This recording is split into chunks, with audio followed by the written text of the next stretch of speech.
Namaste and welcome everybody, and a big welcome to Mallku Aribalo and Alanna Aisha.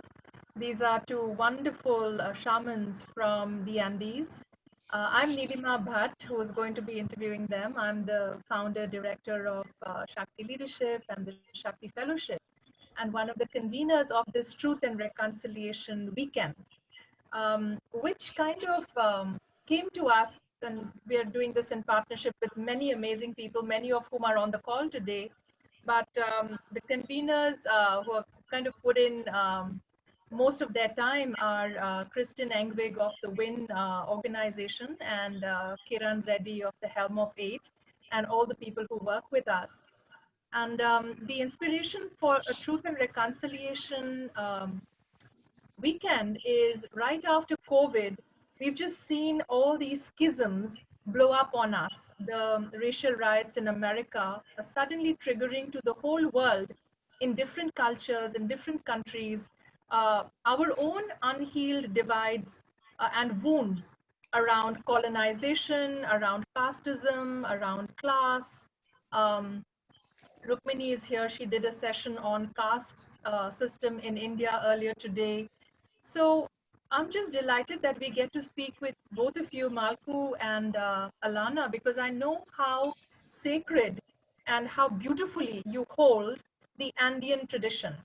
And like many such indigenous wisdom traditions and ancient cultures, they were severely and systematically threatened and obliterated by the colonizer at some point. So Peru was colonized by the Spanish and the Christian missionaries, and that led to an impact on your culture, and you are among the wisdom keepers who keep it alive. So let's go right in, Mallku and Alanna. Please, I don't know how you both want to do this. I know you'll perhaps just complete each other's sentences, but you're this wonderful couple. You have two beautiful daughters, and I have seen how committed you are to your work around the solstices. I've been to Peru 3 times, um, doing the divine marriage of the Himalayas and the Andes, creating unity consciousness. This December, we were there to receive the divine child, the new consciousness of the new human that can have both the healthy masculine and the healthy feminine, the north and the south and the east and the west, all beautifully balanced. So that was our intention. This is very core to your master path. So maybe just a few words from you to start about what is this time really about for you? Because I know we need your wisdom right now. Thank you, Nilima, and to everybody who is there. We salute you, we embrace you with the energy from the Andes, and invoking to Pachamama to give us inspiration to arrive to many more hearts in the planet. And also to you, Sister Nilima, to be blessed and to be illuminated to continue this mission, empowering, giving guidance, and helping many people to awake, especially in this time, which is a transition for the planet and for humanity. As you were mentioning, this territory, which was the land where different the Inca and the pre-Inca societies, they settled their style of life, their culture. That was the land of a lot of, in the beginning, confrontation. And little by little, our ancestors, they managed to understand Pachamama, to understand nature. And like that, they create an amazing way in harmony, how to honor Mother Earth, how to respect Mother Earth, and little by little growing in the way to create their communities, their towns, their civilization in such a way that even now is impressing people when they come here to see the Andes. Of course, history is history, and it was a moment that the Christians, they came here to this land. And please, to all of you that you are listening this conversation, this sharing of the Andean history, everything that we are referring are historic facts. Has nothing to do with to be against any kind of tendency, religion, or history is history. And when I mentioned that the Christians came here, is because this is what happened in our history. And the Christians, when they arrived, they were not interested in honoring Pachamama. They were interested just in taking the resources and make as possible their economy to grow in Europe, because in that time in Europe, they were fighting one nation against the other. And then the time is coming and we are really in a new era. And it's been for centuries a kind of a darkness in the Andes. And little by little, all this is returning. And we, because our dedication, because our work, our studies, our work as meditations and ceremonies, we could enter and unveil many of the technologies, many of the wisdom of our ancestors. And right now we have a very clear picture of how our ancestors, they were creating their societies. And somehow this can be an example, especially in this critical moment that all the planet is following. So the subject is big, and as we go in this conversation, sure, I will be touching some of the subjects, and like that, we will know more about the Andes. Of course,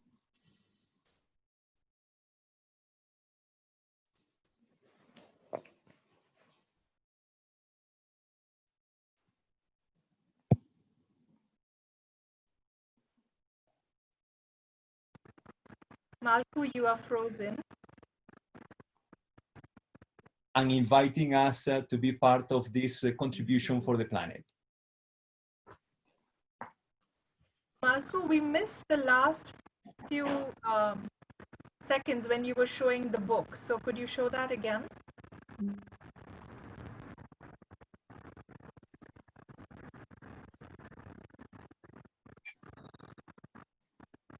Hello? Our books somehow, and we have more to write, more to create.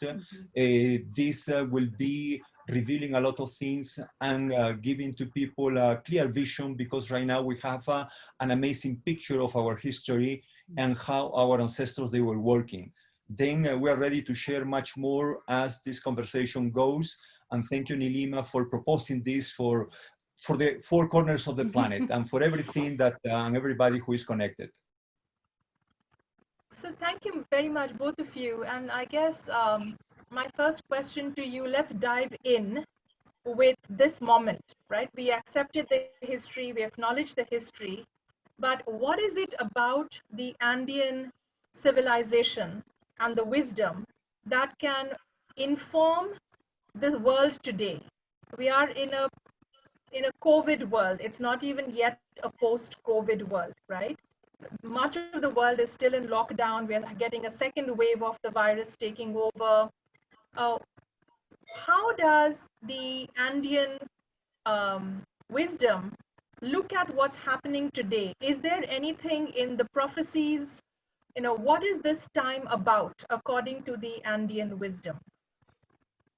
We have to go into history, and in history, technically, every time that an individual, every time that a family, a few families, a community start suffering something, they would like to change that. They would like to stop, because when something is affecting us and we have struggles in life, we're starving because we don't have food enough, we are affected by the climate and all that, people, they start creating, the desires to change all that. When all this kind of motivation puts many people together, probably they will vision that it should be better time. But if they consider how planet evolves, sure that all these people, they will manage to have a harmonious life with nature. Here in the Andes, in the beginning, people, they suffer a lot of the devastation by nature.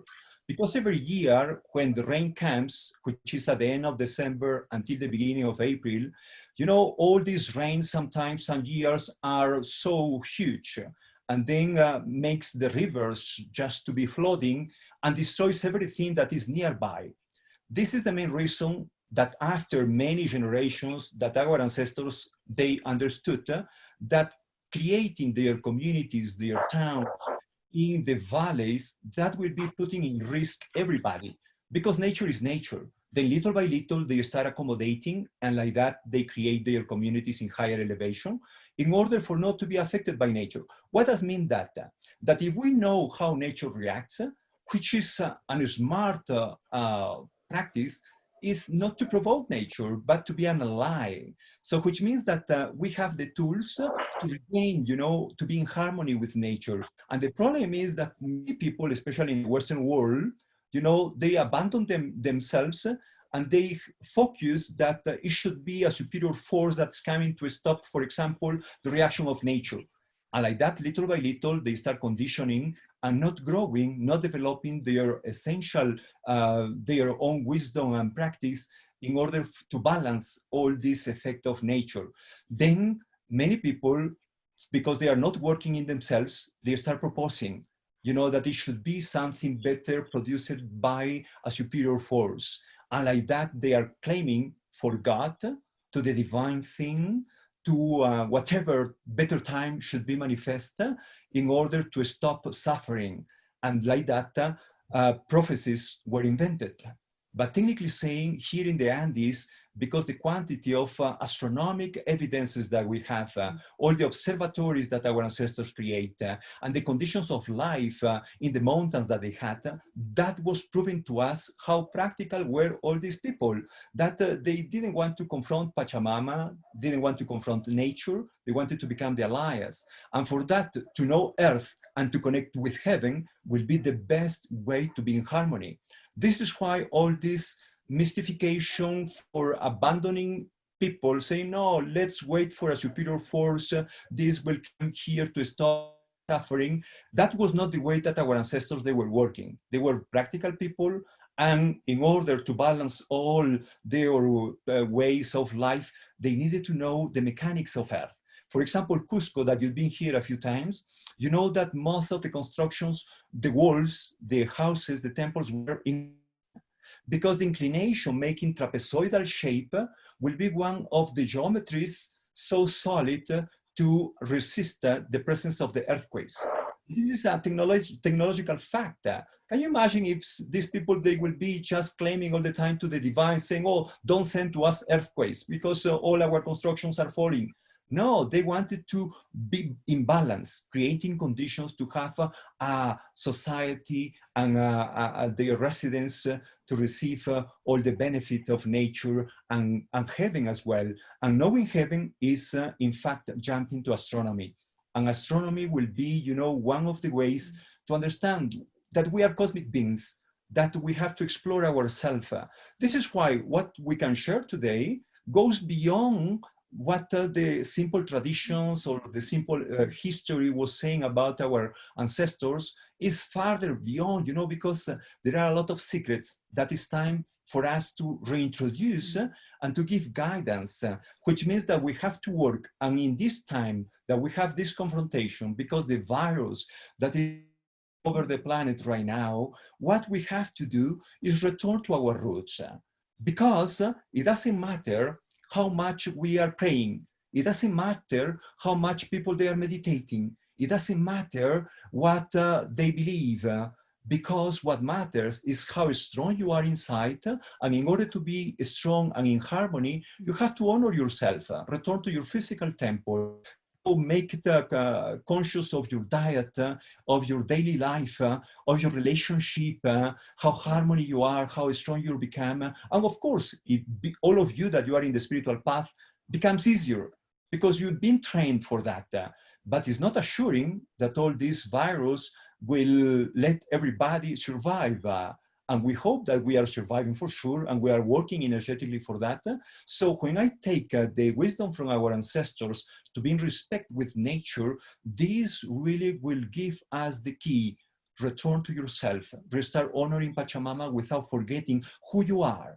And we are, the beautiful beings that we will be somehow being restoring part of the ancient practice. It doesn't mean that we have to return fully 100% as our ancestors, but for sure to take what was the best, respecting Pachamama, honoring heaven, and like that, of course, respecting human being, because we are in a big family in this time in the planet. then the Andean world will be very amazing. So I hope that we will have the time to give more lights about that. When you talk about Pachamama, you also talk about Pachatata and Viracocha.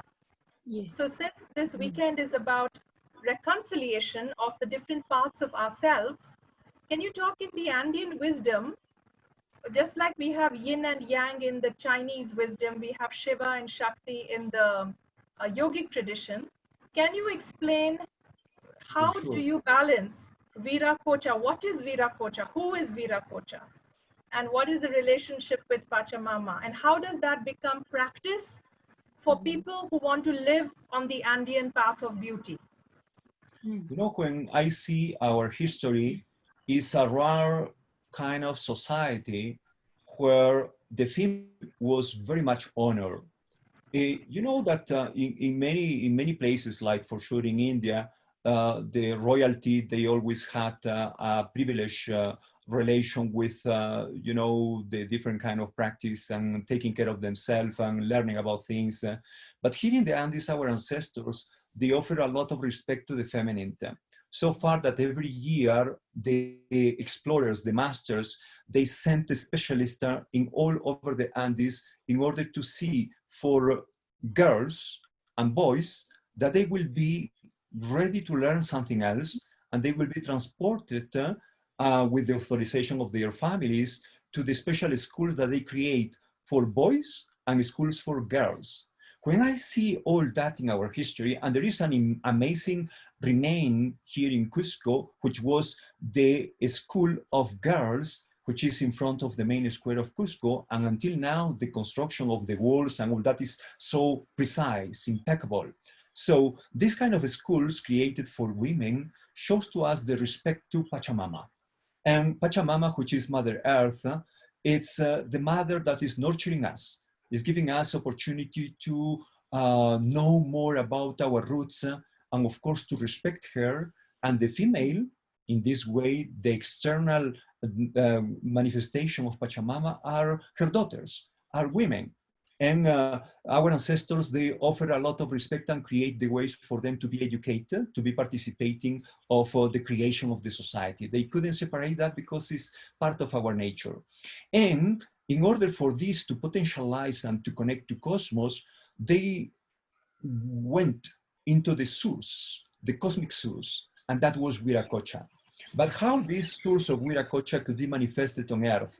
And that was very symbolic, because when we take Viracocha as the easy expression to connect with the divine, with God, if you want, you know, Viracocha is the union of two words, Vira and Cocha. Where Vira represents the energy that exists in everything, and Cocha is the lake and the ocean. So, and Vira is also given extension to the foam that exists on the waves.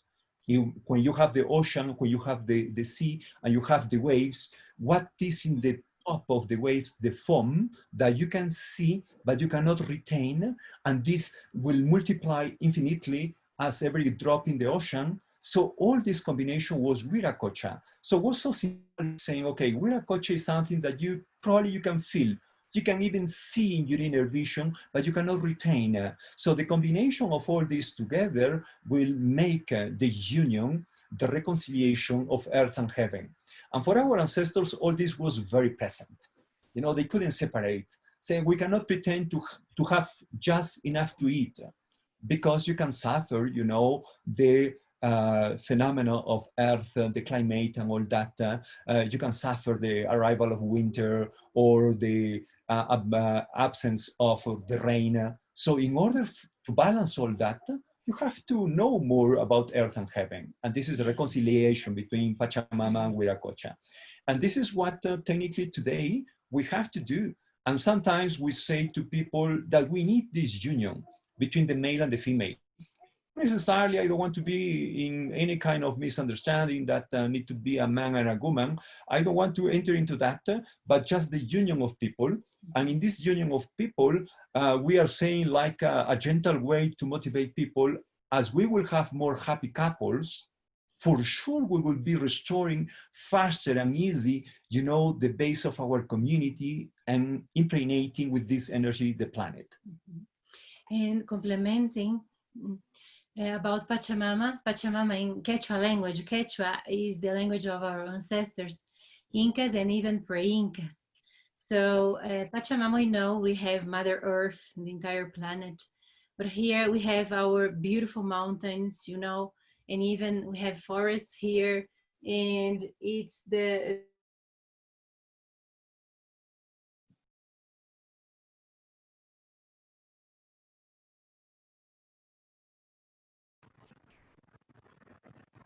I think you're frozen, Mallku and Alanna. Mallku?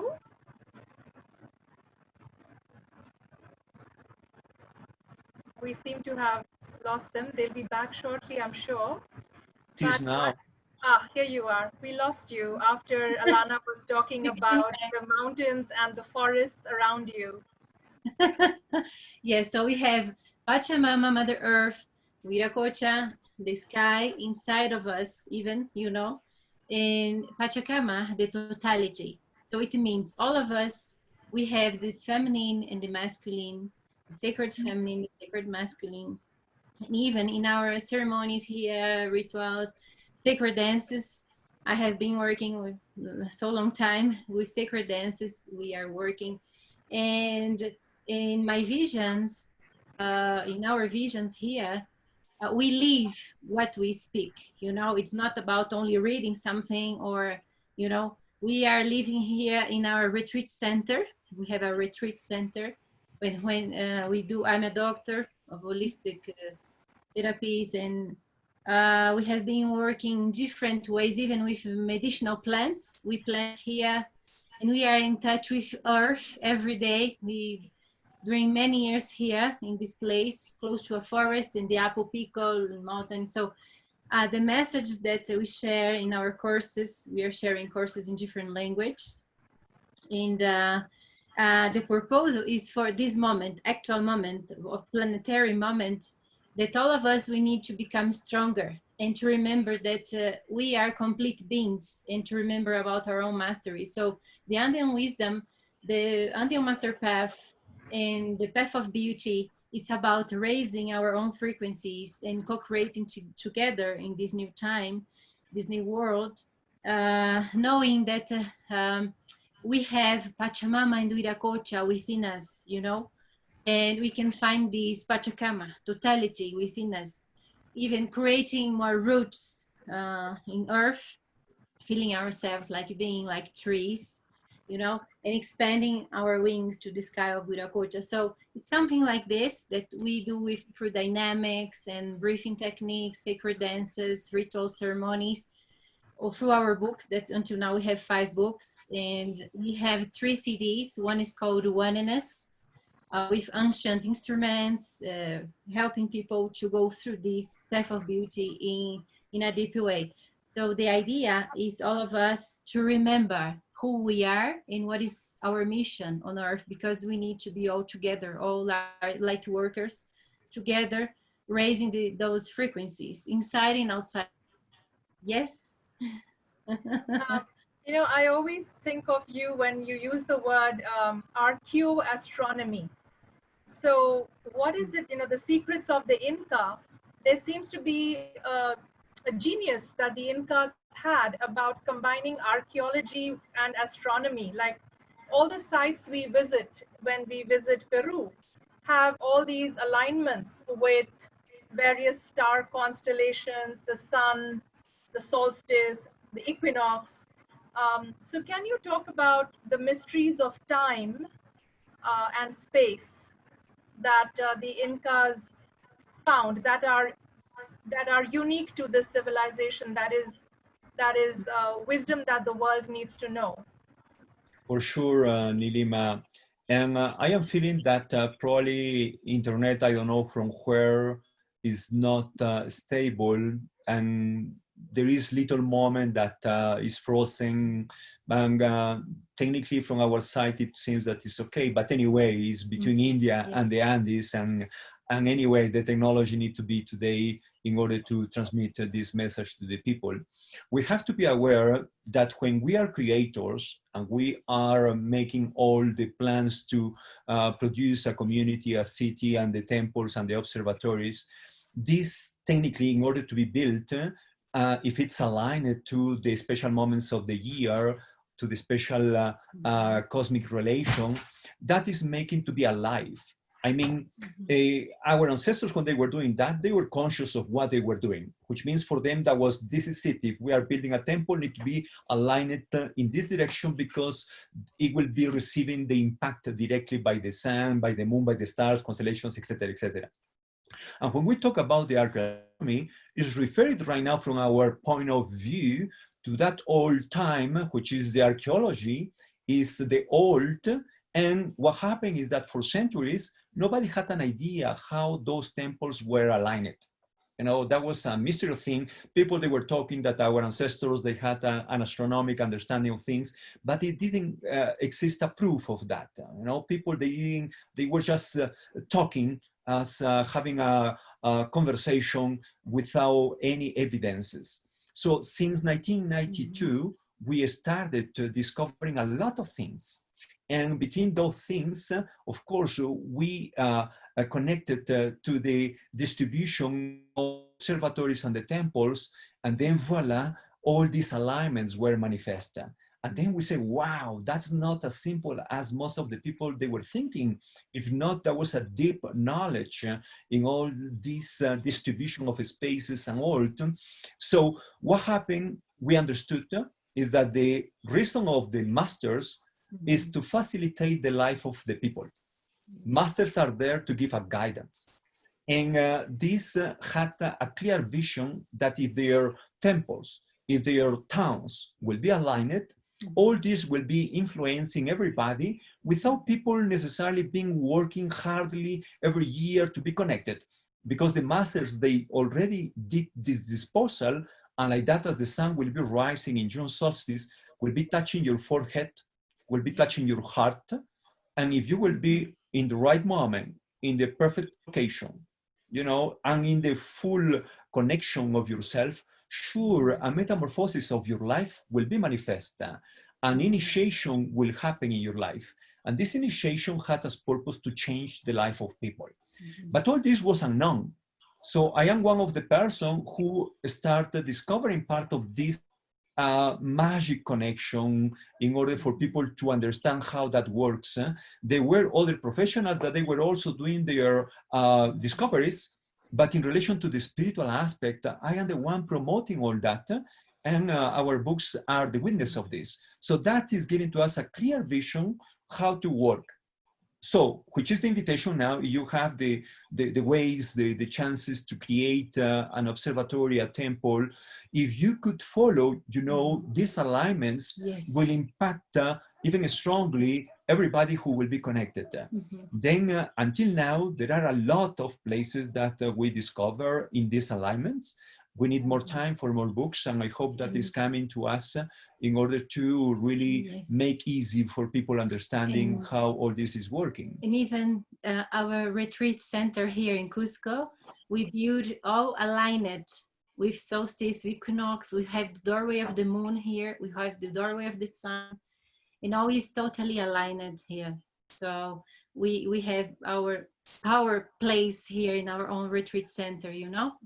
So knew what they were doing, and the idea is to work. We know all of us, we have memories from ancestors' time, and they are in our physical temple, in different places of our bodies, and you know, we are so big beings, cosmic beings, and once we have the chance to be in a power place, we tell about equinox and solstice because those are the most powerful times, you know. And even here, our solstice, June, we consider the new year when it comes. Yes.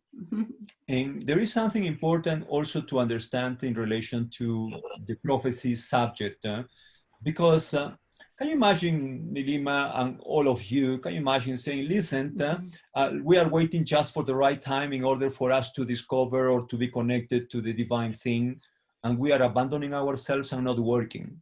All these evidences are showing to us that our ancestors, they were very practical people without forgetting spirit. And this is, we have to have clear that because people, they like to escape of their reality and they don't like to work.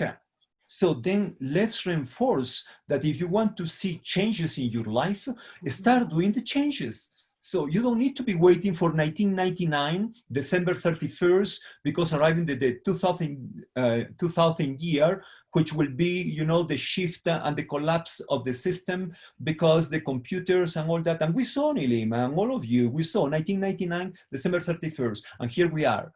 Didn't happen. And then the other people start proposing, no, that was the wrong year. The right year is 2012, December 21st.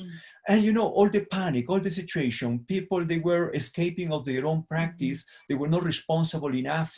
And they were waiting for a supreme force to come to take them or to rescue the UFOs and all these vibrations, pointing to the Mayas as to be the responsible of these kind of prophecies.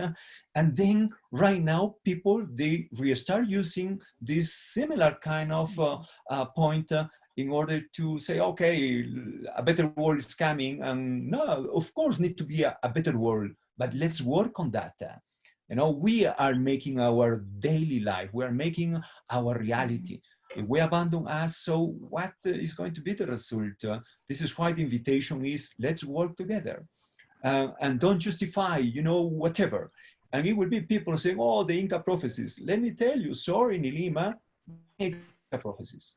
That was an invention. Doesn't exist. It was not, in our history, is not proposed that. There is not a record of that. That is being proposed by the mysticism from the Western world, especially coming from United States. And they've been proposing that the Inca prophecies announced something. The Inca prophecies announced already the end of the world in 1999. Didn't happen, and that was not true. Again, the Inca prophecy announced the end of the world in 2012. And here we are. So, and right now is the COVID-19 and the prophecy of the Incas. Sorry, it doesn't exist, this. And probably for the survivors, because human memory is so weak, probably in 10 more years, some other people will restart announcing that the new prophecy will be 2030. You know, then we have to start working with us. If we do that, we will impact the planet. Yes. This is why we have to be here easy, deeply, recovering yourself, do your personal practice, a conscious breathing, your diet need to be in tune with nature, with Pachamama, yes. Your relationship, yes. And all together is making the impact for the family, for the community, and for the planet. And this is what we want. You know, sister, our two children, they were born in water, all natural. And during the birth, I put my knees on the floor. Of course, I was dancing, doing the sacred dances, breathing, but the masters came, angels, oh, so much beauty. And Mallku and I have been sharing about this path of beauty. And in that moment of the birth, oh, wow, I said, this is so endless, so profound, and so powerful. And what I saw is that this path of beauty belongs to all of us, and we need you all into your own beauty. Recognizing your inner beauty, your inner power, yes. And talking about the memories of our ancestors, it's very important to co-create together in order to remember and in order to activate ourselves, our own power centers, you know, and activate those memories, bringing more benefits to us in our own spiritual path of growth. And in order even to invite brothers and sisters around the world to come with us, you know, to be united in this oneness. Something let me just, I feel like, because I've known you for a long time, I've visited you 3 times. I feel like there's a bridge between you and our audience. Every time I hear Mallku speak and I hear Alanna speak, they're very beautiful yin and yang, you know. He is very He's very practical. He's very grounded. He doesn't want to talk about UFOs or any such thing. And he is he he is he's trying to undo the damage done by cultural appropriation by people who don't come from his culture and who have interpreted your culture differently. And so I see Mallku very strongly just bringing it back to its essence, its truth, its origin story, instead of being appropriated and interpreted differently. And that's how the world now thinks that is what Inca culture is. And this is how I see Mallku always speaking. What I also then see Alanna do, which is maybe because she has a woman's body and she's a dancer, it's very interesting. You wear the solar disc, right? I think Mallku is wearing Yes. the silver disc today. Yes. The lunar. You're wearing the lunar, Yes. and you also have the solar one, correct? So can you talk a little, Alanna, can you talk about how do you experience the solar disc? We've lost them for a bit again, I think. So while they come back, if the rest of the audience can hear me, this disc is something that has always fascinated me. And the first time I actually saw it physically was when I saw Mallku wear it in 2008. And then I had some past life regression sessions where I remembered having worked with the disc and so on. So I've been fascinated by my connection to this disc. So when I asked Alanna, what does this disc, what does it represent? And she said something interesting. She says, it is a solar being. It is like the yantra, so to speak. I'm using Indian terms now, of what the sun is. So it contains the sun in it's like a code for the sun and the power of the sun. Then she says, I experience the codes in my body. So if you heard her speak earlier in the session, she was saying that Pachamama and Viracocha are not outside of us, they are inside us, and Yes. their combination becomes the Pachakamat. And then you can actually feel it in your own body. So thank you, you're back, Alanna. Can you talk about what is the solar disk and Okay. how do you experience it in your body? Okay. Oh, a lot of activations and initiations. I don't remember how many, and beautiful opportunities. So what I can tell is this: those are ancient symbols. And for example, the gold one, this is a gold one, yes. The ancient wisdom, the masters, they were relating the gold with the sun, the energy of the sun, more masculine. And this one, the silver, yes, silver related with the energy of the moon, related with the sacred feminine. Anyway, both of them, they have many, is the same design, but only the cover is different. And this is related with our own power centers, you know, with the memories of our ancestors. And we always say here that our inner sun, to activate our inner sun, related even with our inner power and our inner beauty.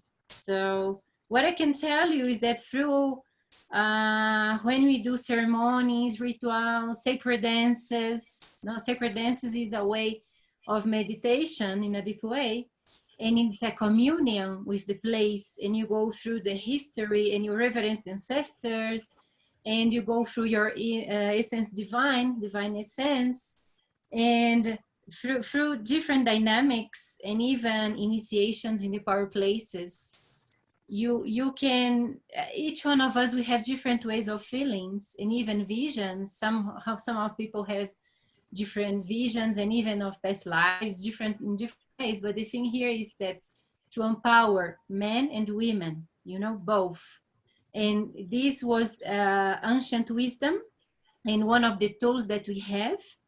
And once you are living this, what I'm speaking, when you experience this in a deep way, each one you have different experiences, but in my experience, I can tell that we are so big beings, cosmic, and once activated, you start feeling your solar discs within you, like helping you, for example, in your third eye. If you feel your third eye vibrating, like I always feel, you can increase your vision, you know, and even not only of magnetic fields, of chakras, but you can increase your vision and grow through the past, heal the past, you know, and to be free in the moment and to become stronger in the moment. I answered your question. Yeah, I love A it. lot to share. Absolutely love it. And we have about 10 minutes, and I know this audience will be dying to ask questions. I know we have Rukmini here, we have Neela, we have Rahi.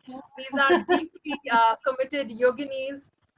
So go ahead, any questions to them, just unmute yourselves and ask. Nilima, Hi. Yes, Rahi. namaste to all there, even to our Andean brother and sister there. I just want to ask them if they have practices which help them connect to their divine essence, apart from all these external help. Do they have practices like we do have the tool of yoga? Is there anything that they do have which they can share with us? Thank you for your question, Rahi. Unfortunately, the practical ways of our ancestors, those after 500 years of domination and invasion by religion and Christianity, and since the beginning, because they start killing the leaders, the masters, technically in the first generations was transmitted something, but after 500 years, all of this disappeared. So far that 93% of the population in this nation, in this country named Peru, 93% about is a Catholic population. And which means that if we have 100 members of any community, indigenous or whatever tribal people, 90 people at least will be Christians. And they will have their ways mixed with religion, technically, and the other amount of people that they are not necessarily following that religion, they will be following others, which is making that less than the 1% of people probably they have some kind of memory, melancholy about our past, but didn't survive and especially practice. What happened is that during the last decades, we were able to rediscover certain things. As for example, in most of the observatories, most of the temples, there are plenty thrones, there are plenty stands. And in the beginning, most of the people, they were thinking that those stands were just as steps to go somewhere, which is correct in some way, yes. But many of those stands were aligned to special protuberances, to special fractures from where the sun will be entering in the days of June solstice, for example. And if these people will be standing in that kind of a step, as soon as they will be aligned, the sun will come by this fissure and will point the forehead, will point the heart. So all this is showing to us that, of course, they had practices, but unfortunately for after centuries, mostly disappear, and it's been the last time that we restart discovering. There are quantity of thrones. The quantity of thrones is not because people, they wanted to make a picnic in those thrones, because are carved on the solid rock and it's difficult to produce this kind of thrones. So you are not doing this because you are sitting somewhere to do a picnic, for example. If you don't need to do an amazing throne. So all this is indicating that quantity of people were ready to go in there to sit, to meditate, to empower themselves with the energy of the power center, with the vortex. So all these we are reviving now. And I am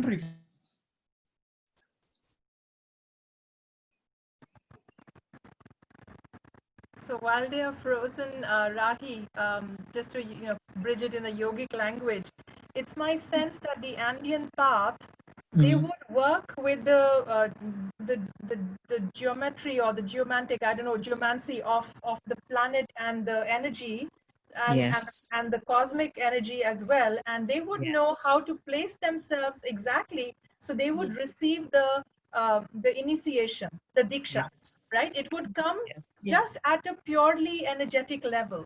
They Absolutely. were masters at that, is my sense.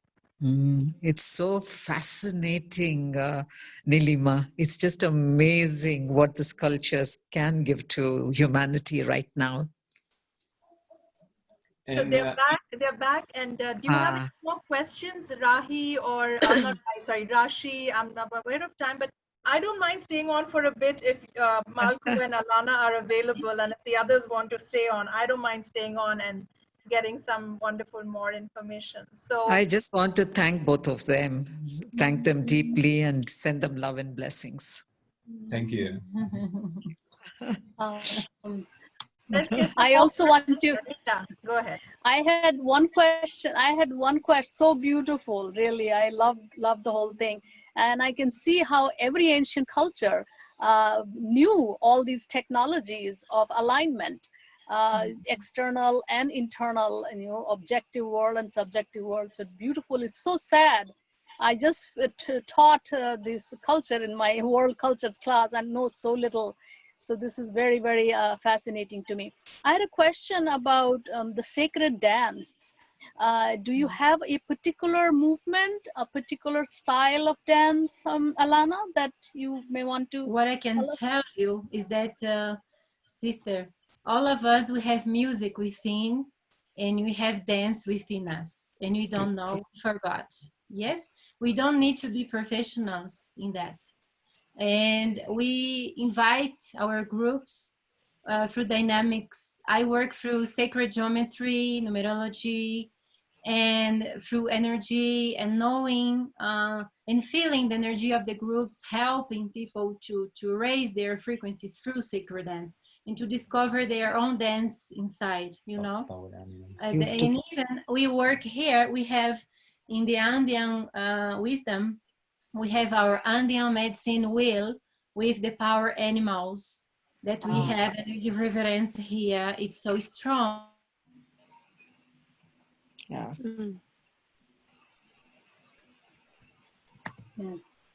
While they come back, this is something we did in their home in December. They use the 5 major animals of the Andes. They Okay. have the hummingbird, they have the llama, they have the puma, they have condor, and they have, there's a 5th one. Listeners? Here they are. Come, you're welcome back. Yes, we work with wings. Yes, I have a golden wing that I've been working with this wing more than 16 years, 16 years until now. And I got the chance to dance in different power places around the planet. Even Egypt, we were there 4 times, in Mexico, Eastern Island. All of those power places are in my book that I talk about them, the power places. And I got the chance to dance there. But with the groups, we always invite people through dynamics, and you feel through your body that you are in touch with all this wisdom. They are the masters in that time. They built the temples, and it's a dynamic thing. It's like you have action. There is going to be a moment that you stay there and you meditate, but after that, action. So we have different kinds of meditations, and it's fascinating when you feel your chakras vibrating and you feel your third eye opening in activation. It's a lot of beautiful things for all of us. You want to tell them about the 5 animals that you dance with? The puma, the condor, Yes. Well, it's the llama, the serpent, the hummingbird, the condor, and the puma, the cougar. Yes. Which is very interesting in the dance is that when Alanna is introducing the energy of the hummingbird, you can see the strong man, the heavy man, and all that dancing as a hummingbird. Then that's a very interesting way how they do. And so it's a very interesting dynamic that is connecting with the essential of the meaning of the power animals. In shamanism is part of our own practice, how to motivate our own cells, molecules to gain back their memories. And through our dynamics, we combine all the elements that we've been creating, through our books, our and even mandalas. We work with mandalas, 16 years. I designed them. I work with quantum physics, and you can see that it's not only this one. We have many different kinds. You can imagine 16 years working with this. And this helps us to keep our chakras in balance, your solar plexus. If you want to work more into your heart chakra, you can work with your heart chakra or your solar plexus, or all of them. They become more aligned, in an easy way, like this, magic. It's very fairy energy, fairy powder. Yeah. You hear this word a lot in the Andes, with Alanna and Mallku. They talk about magic, like the Andes have magic. Yes. Nilima, our children, they meditate here. We meditate with the trees that we have here, our medicinal plants. And what I teach them, I say, when you are meditating, first of all, I ask them, do you believe in the magical world?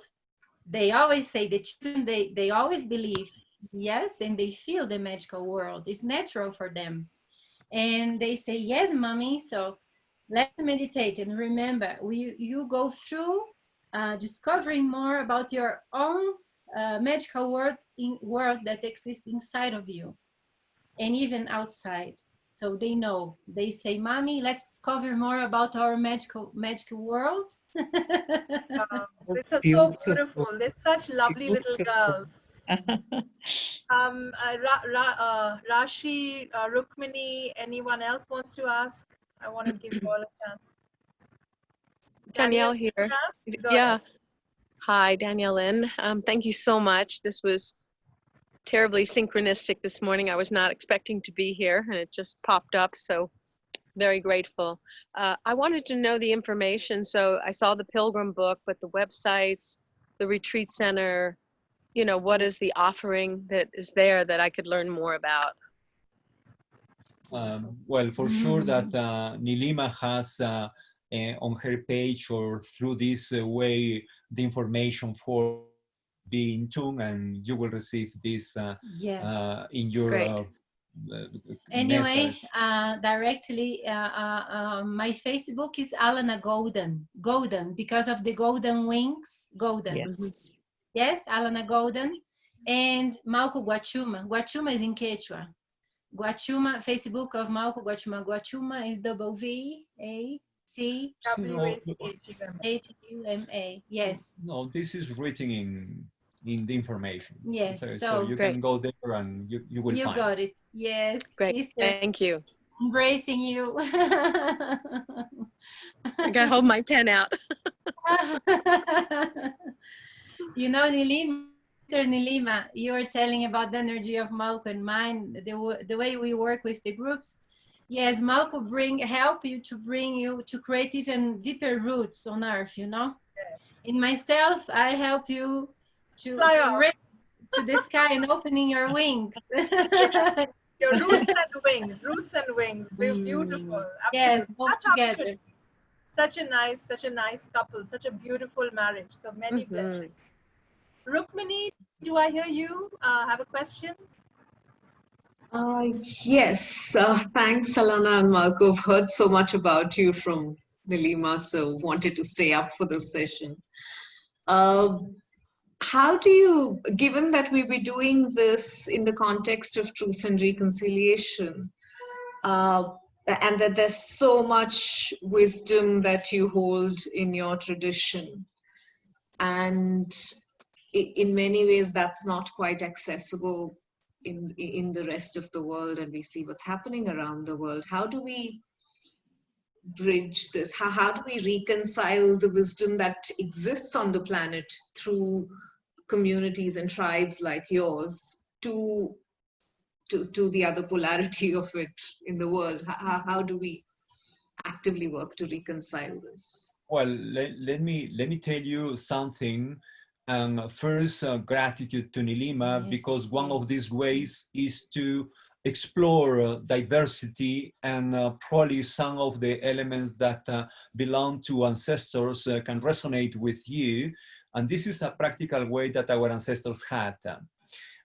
Cusco, that was the Inca capital where we live, Cusco, the masters, every year they invited different populations from the different latitudes in the mountains far away from Cusco to come to Cusco, to the capital, in the most important days of the year related to solstice, equinoxes, or any other important event. So representatives from the different nations, they came to Cusco, and most of them, they wanted to impress the leaders. They wanted to impress, you know, this amazing capital that was Cusco. And some of them, they brought the best that they could, that they explored. And when the Incas and the masters, they saw that all these people, some of them had creations that were working in a better way of what they were putting in practice, these individuals from other land, they were forced to stay in Cusco to teach to them something was working in order to work better. So which means innovation, renovation, you know, integrate, union. So we have to understand that, that we are not isolated, never been isolated, but now more than ever, everybody's connected. You know, this is a global thing, and we are humankind. This is why when people, they ask me, Mallku, and in your tradition, what is that? I am saying, I am very sorry, because I cannot follow a tradition, because our ancestors, they were not traditional people themselves. So if they were not traditional people, now I should pretend to follow a kind of tradition that was not helping human being to evolve. And mostly, most of the traditions are not helping people to evolve. And this is what we can see as a result of, in a practical way. Then I am sure that yourself probably, you are the individuals, we are ones in relation to your own families, that you have a different kind of thinking, a different kind of practice, a different kind of belief. Very sure that most of you are not following what your parents, they were doing, which means that you are the outsiders of the traditions of your family yourself, isn't it? Mostly, most of you for sure are like that. So how come, if you are the outsiders of your own background, your family roots and all that, that you don't follow that, how come that people like us pretend to look somewhere else for traditions in order to validate or justify something that is not working necessarily for us, but because tradition, we have to use it? So then our ancestors, they were very practical people, saying, if this is what's coming from this land is better, stay here. We want to learn from you. This is why, thank you, Nilima, because this is a way to motivate. This is a way of union. And look at that, where you are, India, United States or Europe, South America, and all together, we are doing a reconciliation of things in order to reconnect and to respect as humans. You know, it doesn't matter if you are having an Indo heritage, still we are capable to connect. Yes. It doesn't matter if you are coming from the Western world, pretending that you are just materialist, not necessarily, because you are having this momentum to connect with us, which means that you are opening yourself, you are giving opportunity in order to absorb much more things that exist in the planet. And then we are here from the Andes giving a guidance, which is not a guidance in limitation, in blocking yourself, saying, oh, this is the only way. Absolutely not. Then the motivation will be go to certain essential elements in your life. What is best for you? Information exists. It's time to be practical people. It's time to start breathing consciously. It's time to start nurturing us with the best food that we can, the most pristine, the most complete, the richest. It's time to have moments for our meditations and to explore. If you are in a relationship, go deeper. If you are not, and your desires are to be with someone, just let the universe to be sending you the energy that is ready for you. Like that, we could co-create the best for everybody. Then thank you for this opportunity, because it is helping us to grow. One with you, you with all the elements from the Andes. Beautiful. I Thank loved you. this. Oh, this was so inspired. Super. Thanks, Rukmini, for inspiring that. Rashi, do you have something to ask? Or Neela, are you ready with one more?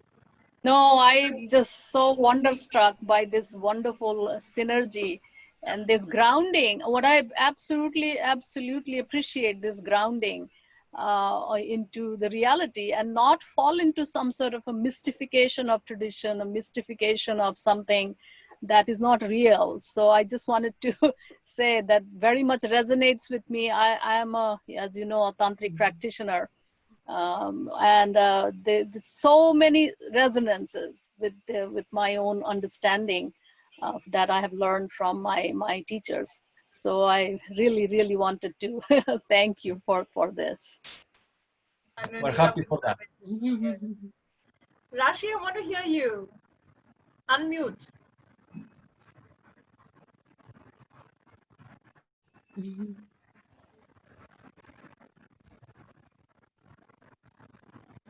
Oh.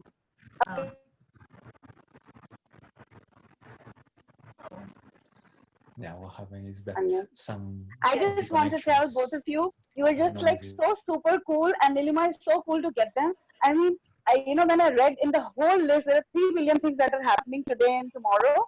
But when I read Incas, that was the only word that just stuck. Okay, and so I waited all day, and I had landed up in the Soul Lost program, and we met with an ancestor, and then he whatever wisdom he gave for like everybody about not being there and far and being just here and all.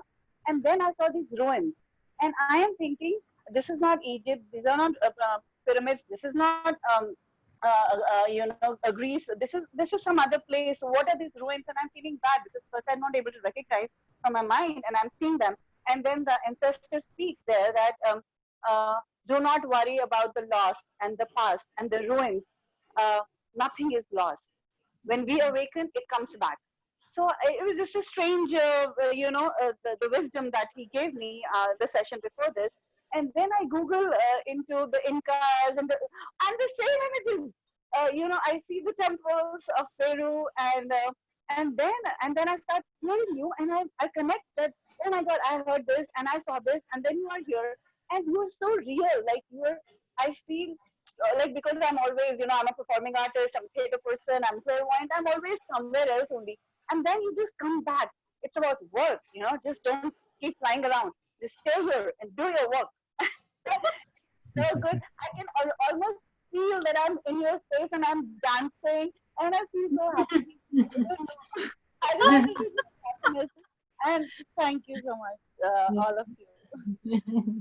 And if you do anything online, all of us can do ceremonies, and you can, invoke, and all of that. It'll be wonderful. But Rashi, what you said is so important. I'm so glad we're recording this, that the masters told you nothing is lost. Everything that is true and essential will come back when you wake up. I mean, that just makes my heart so happy. Now when you say it, then it's feeling something. I'm getting goosebumps. When I heard it, I was like, oh, okay, good wisdom. But now when someone else is speaking it, and then they are here, maybe this whole circle is holding this light, now it's... Oh my God, this circle is becoming a shamanic circle. Our wonderful German shaman, Wiebke, is here now. Wiebke, I know your session. I'm a shamanic practitioner also, so I feel very connected. I wish I wore my feathers today.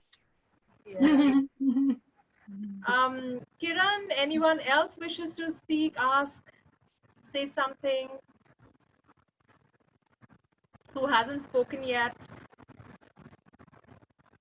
Well, very, very good. And then, Nilima, I hope that this is not the first time that we are doing this, and not will be the last. We Yes. hope that there will be other opportunities. In other moment, if you want to talk more about what is being spreading in the world in relation to indigenous people, Yes. attributing that they are the wisdom keepers from this land and all that, we will be open to share all this and also, of course, to point to the manipulations that existed very much from the external people by the outsiders, because in the Western world, they are specialists in creating new tendencies, new religions and all that. And they've been using not only the Inca subject, but also the Maya subject and some others in order to manipulate situations. This is why whenever you feel creating something else, we are ready to go there and to clarify a lot of this mystification, which is became a manipulation mostly for the human consciousness, and using, you know, the already well-known name of the Inca people that in fact are mostly inventions that were created in the last decades. So whenever, Nilima, we are ready for that, okay? No, absolutely. It's no accident I've come to Peru 3 times in this lifetime. So obviously we have work to do. Before we sign out, Weepka, you're here, so welcome. Do you want to just say something and we get your voice in? Oh, thank you so much, Nilima. Yeah, we're just out of my own session, which was like 2 or 3 hours ago. So unfortunately, I couldn't join from the start. I was very, very interested in this session as well. So I hope to catch the recording. And it's been a very energizing time for me to listen to all these wise people. So thank you for setting this up. Since we are all very connected to shamanism and meditation and so on, I would love for you to share when you were tuning into this weekend and saying, do we have a power animal for the weekend? Will you please share it with this group? They will fully understand. Okay, yeah, I took my drum this morning and went outside into the garden. It was raining a little bit, and I journeyed and I connected to like the earth and the lake. There's a lot of water around here, and up and opening the heart and asking and trying to get into this field that was already building off from the activities today, and asking to meet a power animal. And usually I'm being taken through a tunnel into a cave, so it's more it's a tunnel downwards rather than staying here. This time it was like Eagle was there to guide me up into the clouds, and there was a cave in the clouds, which was funny enough, and all the animal spirits were there as well. And the blue whale showed up, and I have been in another group that's doing larger work, and there was blue whale as well. So it's like, did I get this right? Yeah, the blue whale, because it's like the whales are holding the balance of the earth. So whoever does this big work will be connected also to the whales, and waters everywhere, and you can take the blue whale into your heart and connect to it anytime. Beautiful. And I will share with the group, if they are interested, what Vita has written about the blue whale, and that, you know, it makes such sense to me that the blue whale would be the power animal of this truth and reconciliation work, this movement, this weekend, and whatever happens here on. It makes such perfect sense to me. So on that note, Kiran, welcome. You want to say something to close? I've been fascinated by the mystic and the occult for about 7 years now, and I mean, I've only just begun my journey on seeking, and shamanism fascinates me. I'd love to learn more, and I think TRW is a good space for that. So thank you. I was only listening. I wish I could have the visual experiences that I've heard about so much, but I think it has to be experienced once. So I'm hoping post-COVID I will be able to visit South America. Yes. Kira, you know, I think you bring us back to that masculine grounded voice, which is kind of the bookend to Mallku on the other side. If I were to summarize this session today, I think Mallku very cleverly called it the secrets of the Incas. So it's like, yeah, let's go and see what that is. And then what he tells us is, it's the ordinary world. It's the everyday world. Get real, people. You know, there are no secrets out there in some prophecy. It's about becoming fully human and fully embodied and fully connected with the forces of nature and knowing you are that. And then at the same and also time, where you are. He said that, you know, your own tradition, your own cooking, your own everything. You don't have to go there to, you just, you know, when you anchor in what is your past, what's your tradition, what's your ancestry, where, what your wisdom is. I mean, how beautiful. Who says things like that? Very nice. Thank you. and at the same time, the beauty of Alanna, you know, who was such a compliment. They're both complete in themselves, and yet they're such, you know, they make each other more than who they are together. Alanna talking about you can be fully here, and from here you can experience the extraordinary, the magic, you know.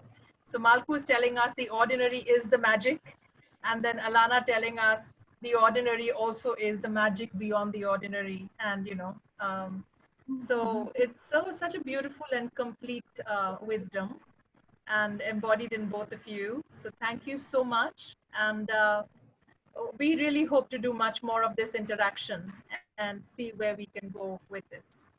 This is the beginning and it's not the end. Yes.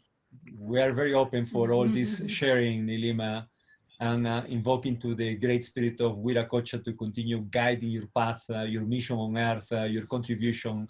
And we need more of this because this is the way that technology is helping to arrive to the four directions and to the four corners. Then let's continue with all this technology because this is part of our own creation.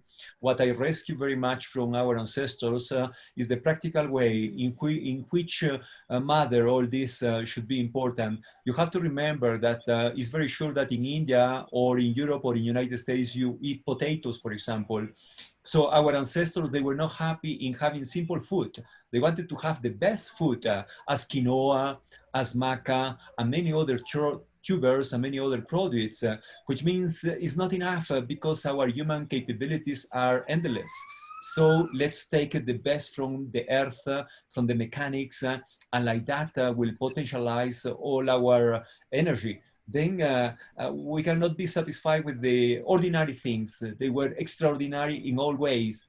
They didn't want to have a simple shelter. They create the best observatories, temples, and houses that when you come here and you go to Machu Picchu, you see that evidence and say, wow, that's an amazing creation because we deserve that. In order to deserve, we have to be conscious how much we have to love ourselves. And our ancestors, they were deep in that. They wanted to have the best. And we wish to all of you the best for this weekend, the best with the energy of the moon, the best energies to survive all these virus and the manipulation that's happening a lot in the planet. We have to be strong, be the master who you are, and let's together co-create a better world for the best for all generations to come. Oh, that's so beautiful. Thank you. So beautiful. Thank you very much. Thank you so Thank you. much. Blessings all around. Bye-bye now. Have a wonderful rest of the weekend. Thank you, Mallku. Thank you, Alanna. Thank you, everyone, for joining. Thanks, Nilima. It was beautiful. It was really lovely. Yeah.